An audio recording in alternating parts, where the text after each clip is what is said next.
everything. Where can you talk about it if you don't learn to talk about it at the table? We need to find a place where we can sit down, talk, and discuss. Some of it may be very important to you, and some of it really is not any interest to you. But you never know until you come to the table. And so we're so glad to have you at the table. You're listening to KUAW 98.5 on the FM side. I'm missing my partner this morning, Pastor Canty, but you all in Wake Up KC, y'all hang on in with Mama. I want to talk about this, and it's so good that we celebrate others.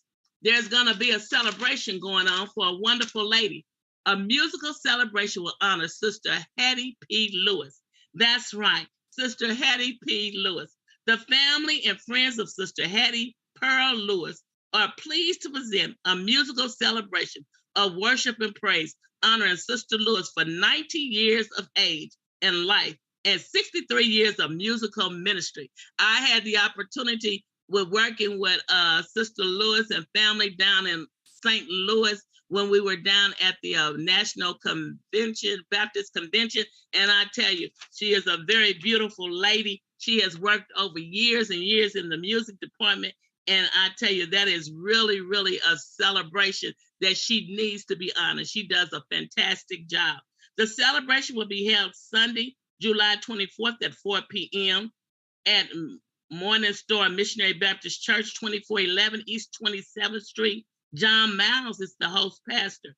Everyone is invited to come and help celebrate this woman of God who is given a unique divine assignment by God for his purpose. Sister Lewis, the musical art connoisseur in Amarillo, Texas, and the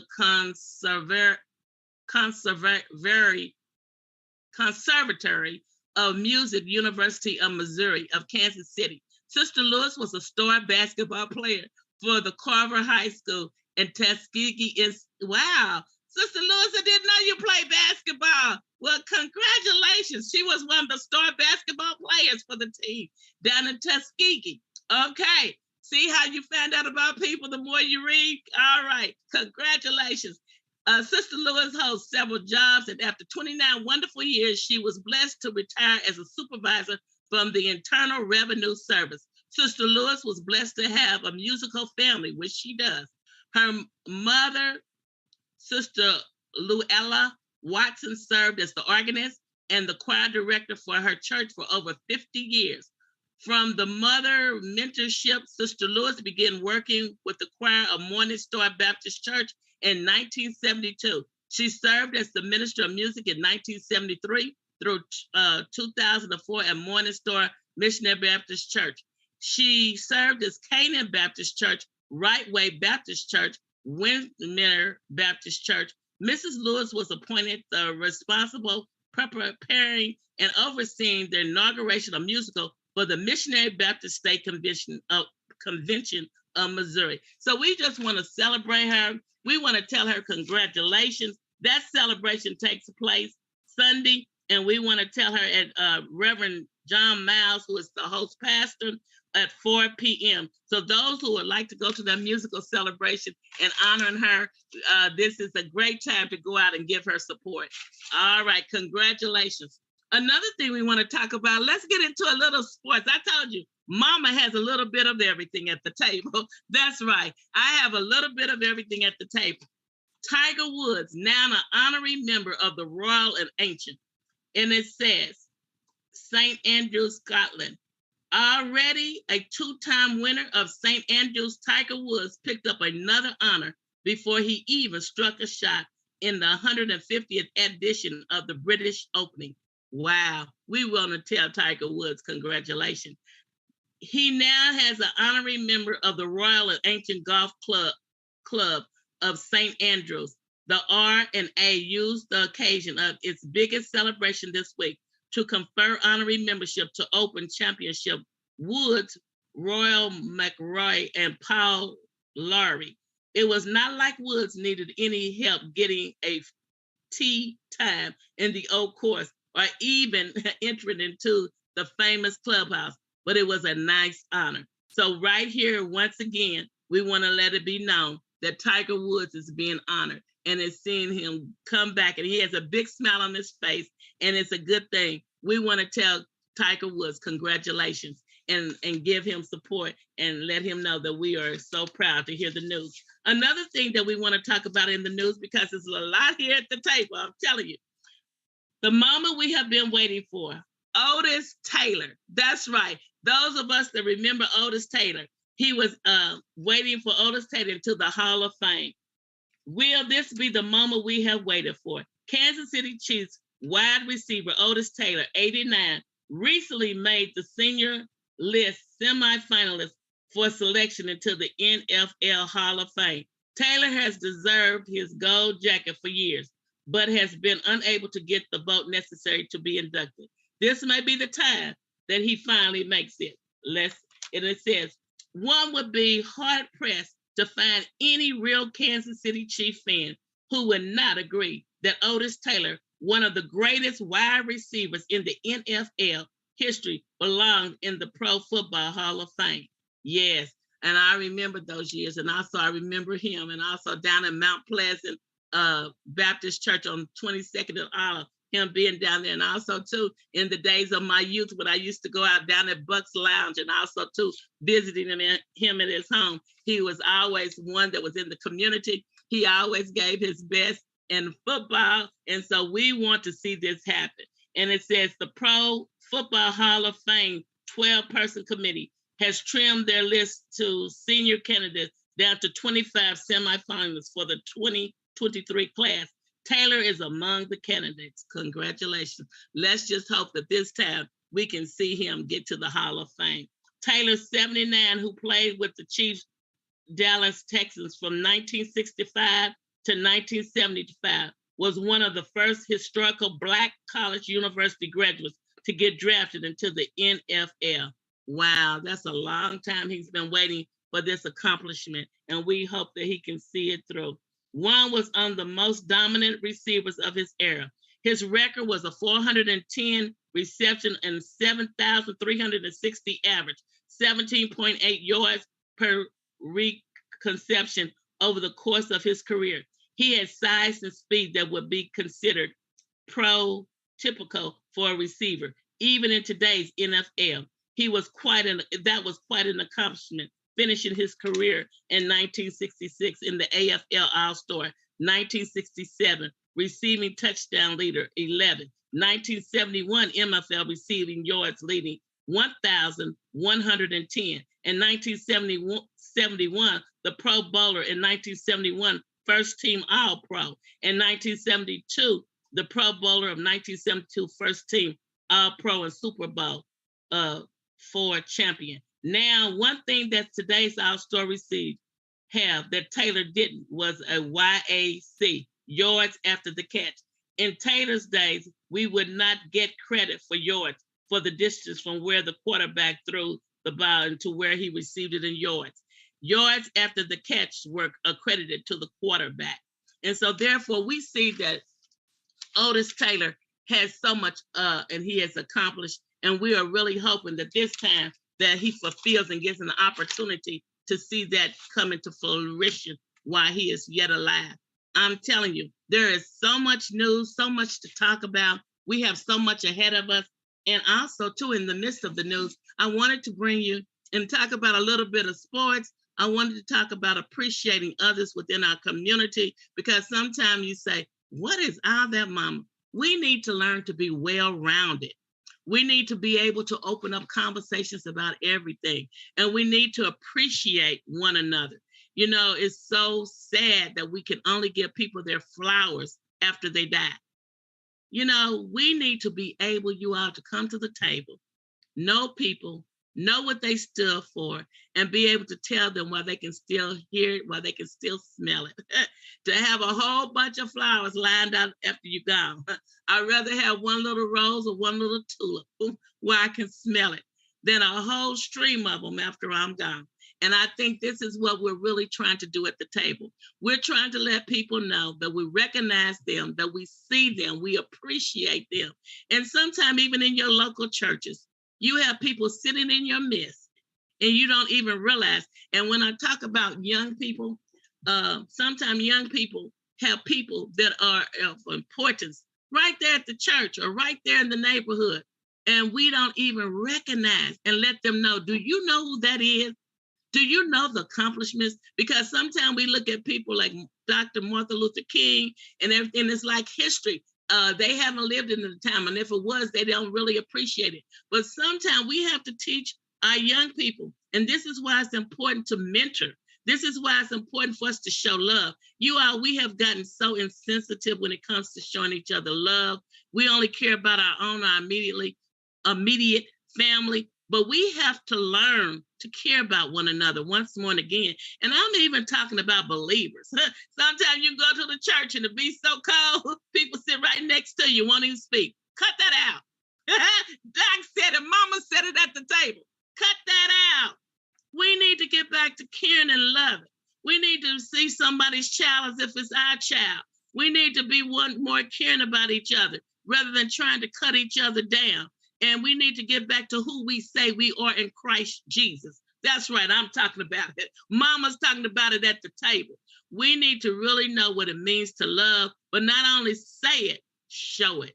I said a mouthful right there. Not only say it, but to show it. Sometimes we don't know what a person's going through. Sometimes a friendly smile. Even in your community, we live so distant now, we don't even know our neighbors. We don't even know. And a lot of times we don't even speak. Cut that out. We need to be warm toward one another. You need to teach your children. I need to teach my child how to respect our elders and how to look after our community and how to look after each other. You know, we are in this thing together. We are human beings. We are human beings. I can't say it enough. We need to show our light. Our light needs to be on bright. More than talking, we need to learn how to walk it. I'm talking, this is a two-edged sword. I'm talking to Dr. Canty too. I'm talking to anybody listening. This is for all of us. Let's get back to the loving way. We're going to need each other. If you all can see how things are turning, this thing ain't going to get, we going to need each other. Come on, somebody. Went to the store the other day. The shelves were empty. Went to try to get some medicine. They had one bottle of this. I looked for some Microban. They had one bottle that. I got it because it was the only one that was up there. Looked at the soap, and I'm up here at the Dollar General store. Empty. Looked for medicine, couldn't find different medicines. Found one medicine I didn't intend to buy. I put back the detergent to get the medicine because it was harder to find. What I'm trying to say to you all, we don't know who's going to help us. Come on, you at Mama's table.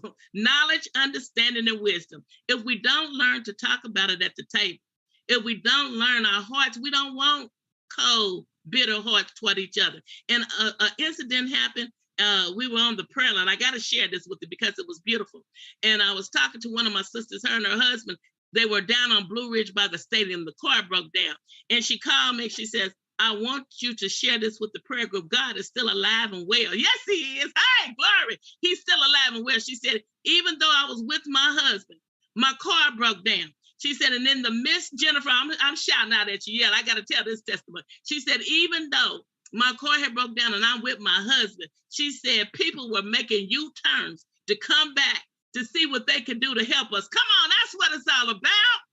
Coming back to help. She said, and this little old elderly white woman with her dog even came back and said, what can I do? What do you need?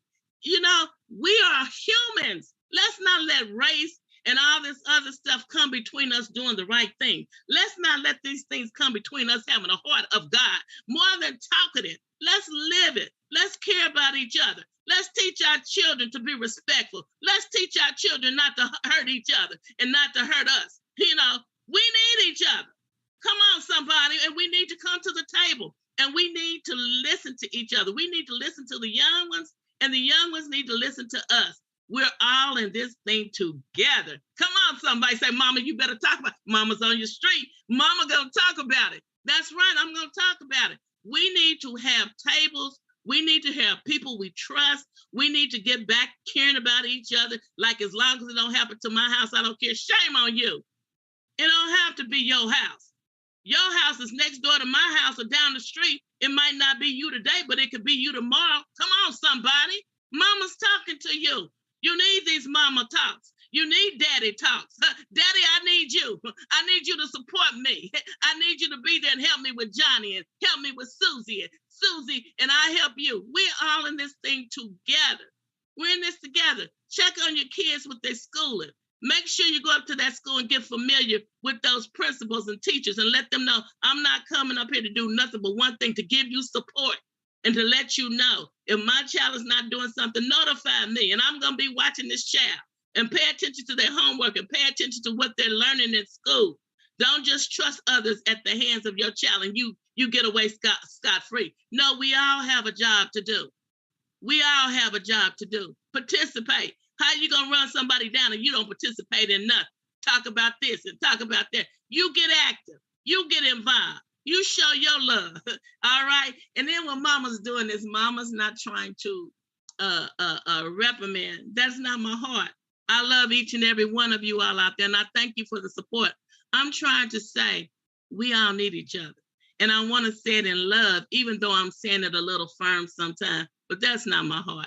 I'm saying it in love because we need each other. We need to get back to supporting our community. We need to find out what kind of leaders we're putting in place. We need to be able to congratulate one another.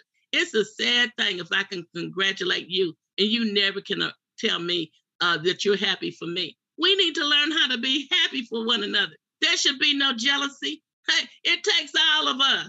It takes all of us. If you're good at something, that takes nothing from me. If I'm good at something, that takes nothing from you.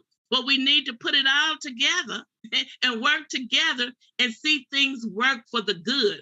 Like Romans 8:28, all things work together for the good of those that love the Lord according to his will and his purpose. Come on, somebody.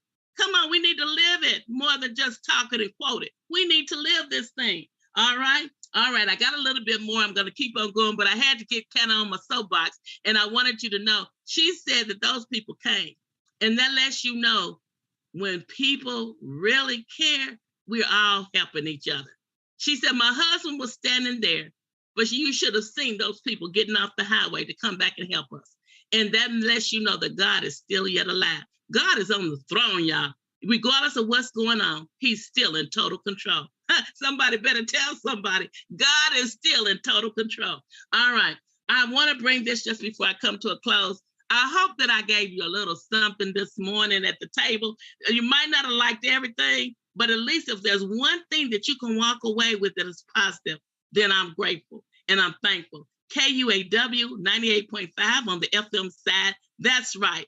That's right. Knowledge, understanding, and wisdom. You're at Mama's Table and Wake Up KC. Dr. Cheryl Canty and Pastor Elree Canty. We're here. We're waiting and we're glad to have the support. We appreciate everything that you all do. And we ask that you hit share. Tell somebody in the community about KUAW 98.5 on the FM side. Deacon Walker is a man of God, and so are we men and women of God. And so support this station, you all, and we thank you.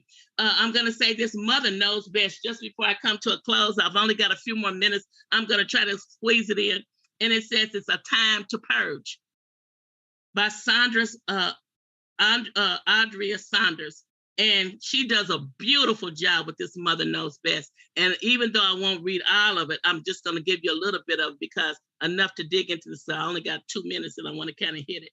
It says, it is inevitable that after living your house or working at your desk or driving in your car for a while, you will have to get rid of clutter. Now, I'm saying that because it's warm. I have been shredding papers for days, and she's absolutely right. I don't know where all this stuff jumping out of this mailbox, but you have to get rid of it because if not, it starts being a clutter. Nothing stays organized and free from clutter without creating some order and doing some purging. Some people are just natural organizers. They have a system where they keep their surroundings organized on a regular basis. They may choose a particular day of the week to clean. This is the best way to do it. However, everyone does not do things the same way. Some people wait until the clutter gets out of control and then clean it up all at once. I don't know which one she's talking about or who this might be, but some of us have found us at different times in this situation.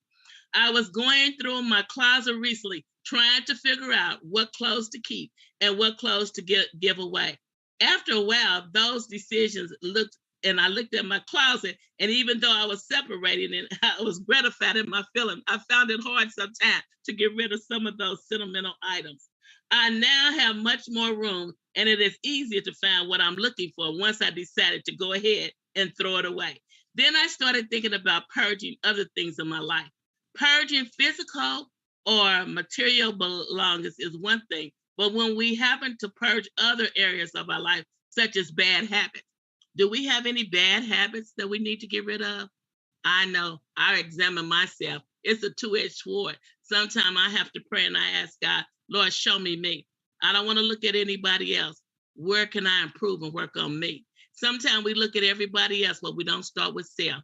And sometimes the best place to start is with self. And the only way that you can do that honestly is to ask God to show you yourself. And He will reveal different things to you. And then through prayer, you gradually wean yourself from it and you start wanting to improve, but you have to desire that. And that thing, sometimes even in going to church or different things, it's called transformation. Sometimes we go through things in a habit, but we're not really having transformation in our life. We're not really making changes in our life for the betterment. I want my light to be on bright. I want to be the best representation ambassador for Christ I can be. Have I missed the mark sometimes? Sure I have. Sure I have. But then when God shows it to me, and that's why I start with me, I ask Lord to forgive me. And I thank God He gives me another opportunity because I want to please Him. I cannot always please men and women, but if I do my best and please God, then I'm happy. And sometimes I find myself crying because I know it was not me. I know it was nothing but the Lord. As I come to a close today, and I know I had a lot at the table, I didn't finish this either, but I tried to bring enough. So if you didn't find interest in one thing, come to Mama's Table. That's right. You're listening to KUAW 98.5 on the FM side. Knowledge, understanding, and wisdom. That's right. We want to get something. If you got one thing, you got one thing to help you for the betterment. This is Mama talking to you, and Mama's at the table. Mama's getting ready to close. And as I come to a close, and I want you to think about the purge. I want you to think about if there's any bad habits or negative thoughts or toxic people. Sometimes God will try to wean us from situations or people. And sometimes it kind of hurts for them to be weaned from us. But God knows best. Did you hear what I said? We may not always know, but sometimes God knows best. And if it's someone that God wants to keep in your life, trust me, He will. I trust God. I'm leaning and dependent on Him. I'm acknowledging Him in everything and that He will direct my path. God bless each and every one of you all. See ya. And what does Mama say? Don't forget to eat. God bless you all. Goodbye, everybody. Goodbye, Sister Walker, Deacon Walker, everybody out of Radio Land. Love you, Pastor Canty. Drive safely. Bye-bye. God bless everyone. Bye.